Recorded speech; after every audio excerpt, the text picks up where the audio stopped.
Assalamualaikum dan selamat sejahtera. Kami dari Kumpulan 12, Pusat Pengajian Ilmu Kemanusiaan akan membentangkan tajuk berkaitan dengan masalah buli cyber dalam kalangan para pelajar di Malaysia bagi menyempurnakan tugasan HFE 224 Penghayatan Etika dan Peradaban. Kumpulan kami terdiri daripada 3 orang ahli, iaitu diri saya sendiri, Nur Atirah binti Asusani, seterusnya Nur Ashikin Sakinah binti Syabuddin dan Nur Hanis Maisara binti Yusnizam. Pengenalan. Buli cyber merupakan satu perbuatan yang berupa gangguan yang seringkali terjadi, khususnya dalam kalangan remaja, menurut Cangkaya and Tan 2010. Perspektif yang lebih kompleks, buli yang tidak sempadan dan berbeza dengan bentuk buli fizikal.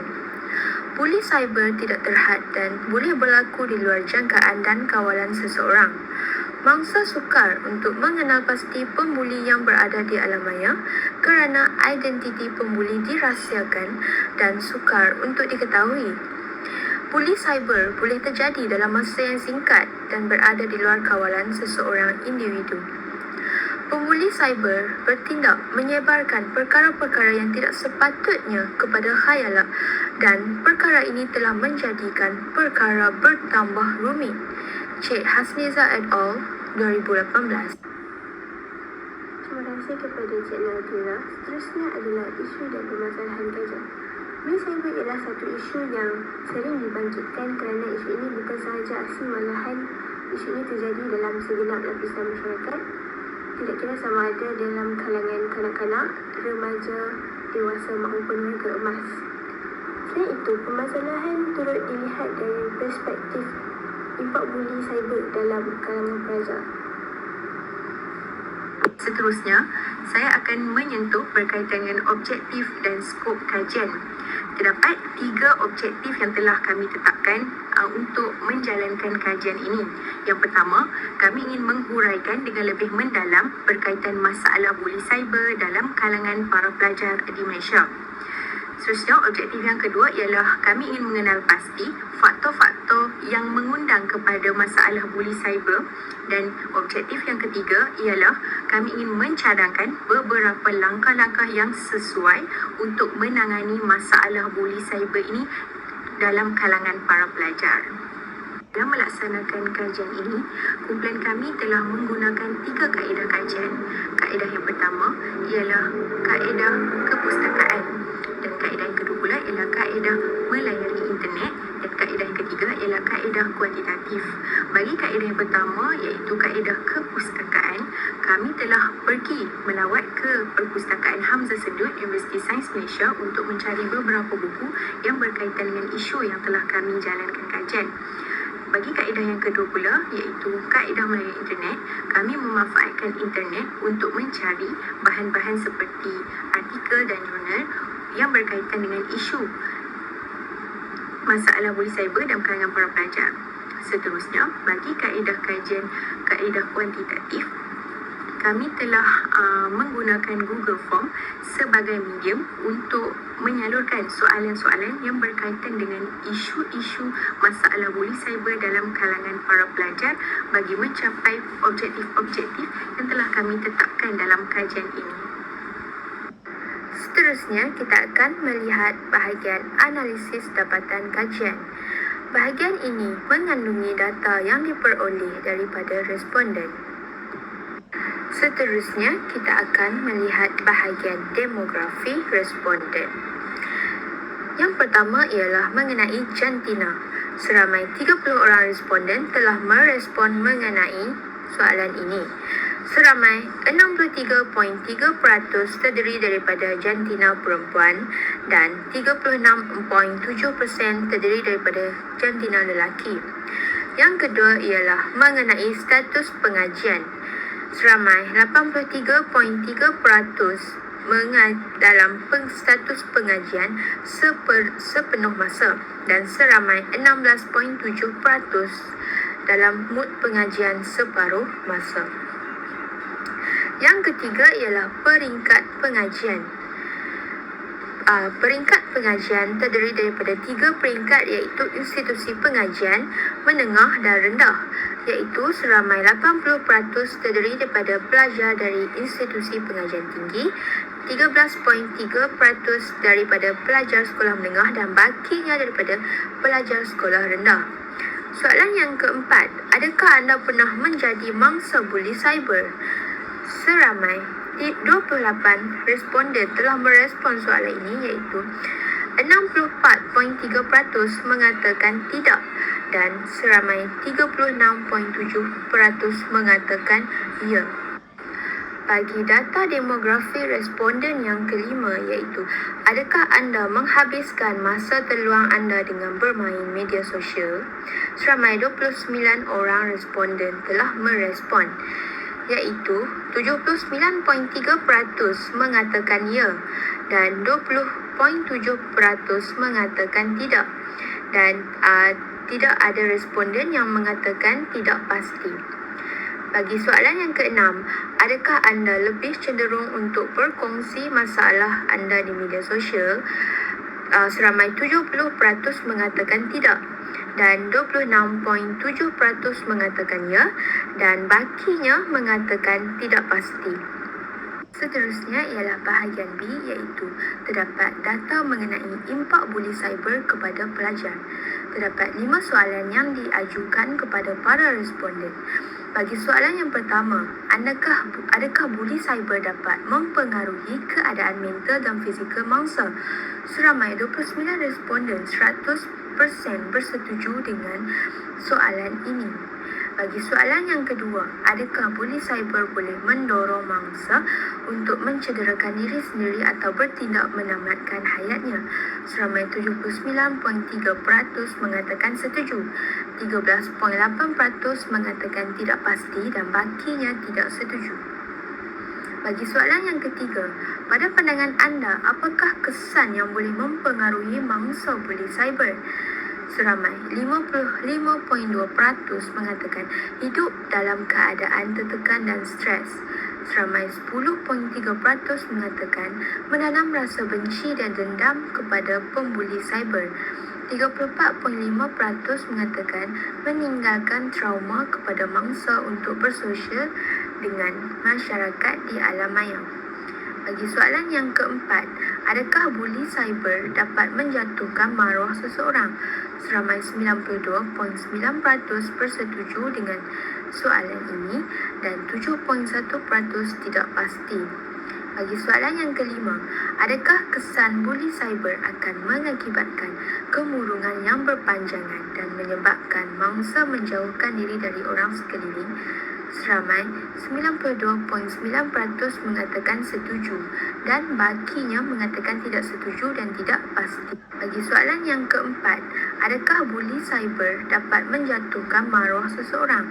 Seramai 92.9% bersetuju dengan soalan ini dan 7.1% tidak pasti. Bagi soalan yang kelima, adakah kesan buli cyber akan mengakibatkan kemurungan yang berpanjangan dan menyebabkan mangsa menjauhkan diri dari orang sekeliling? Seramai 92.9% mengatakan setuju dan bakinya mengatakan tidak setuju dan tidak pasti. Seterusnya kita akan melihat data-data responden mengenai langkah menangani buli cyber.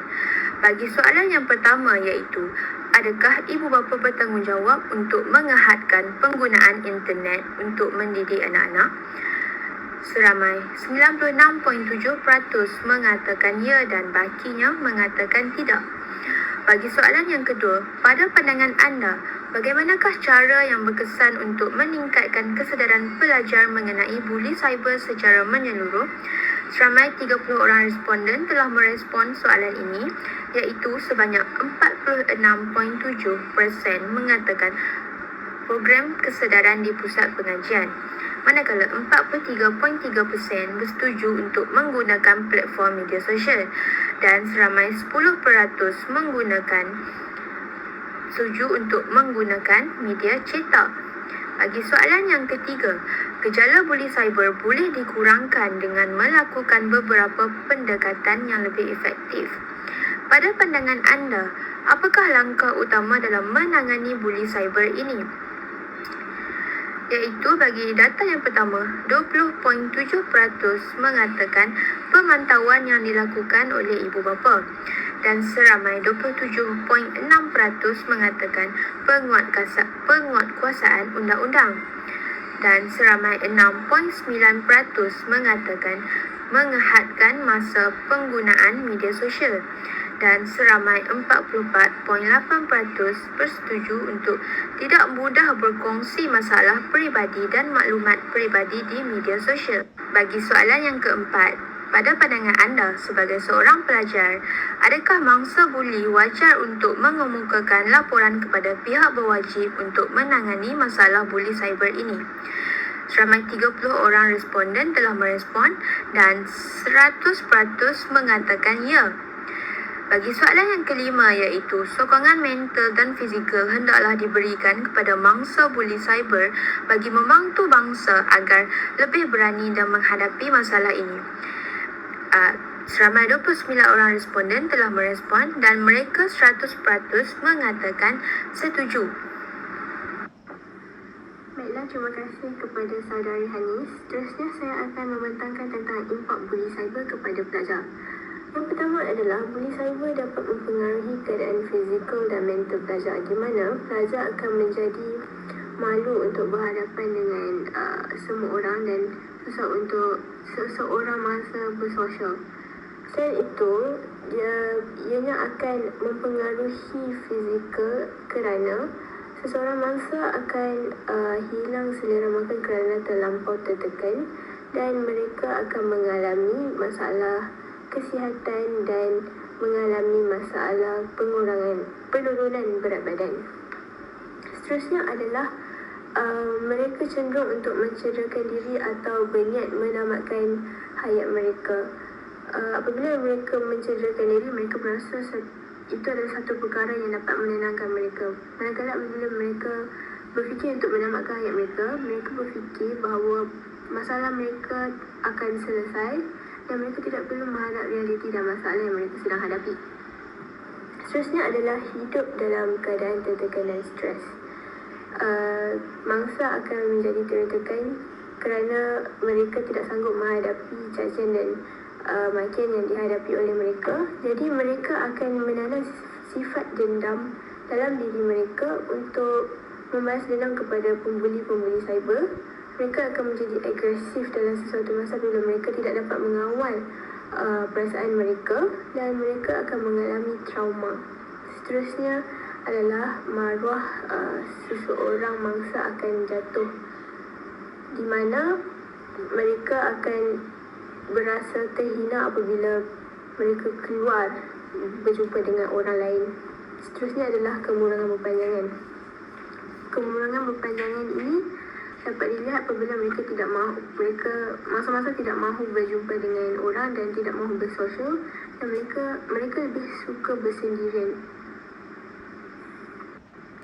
Seterusnya adalah langkah-langkah untuk menangani buli cyber dalam kalangan masyarakat. Yang pertama adalah tindakan ibu bapa sendiri untuk menghadkan penggunaan internet dan gadget terhadap anak-anak. Hal ini akan dapat mengelakkan ketagihan daripada menggunakan media sosial ataupun bermain game. Selain itu, ia dapat mengelakkan daripada seseorang melakukan perkara yang membawa kepada gejala buli cyber.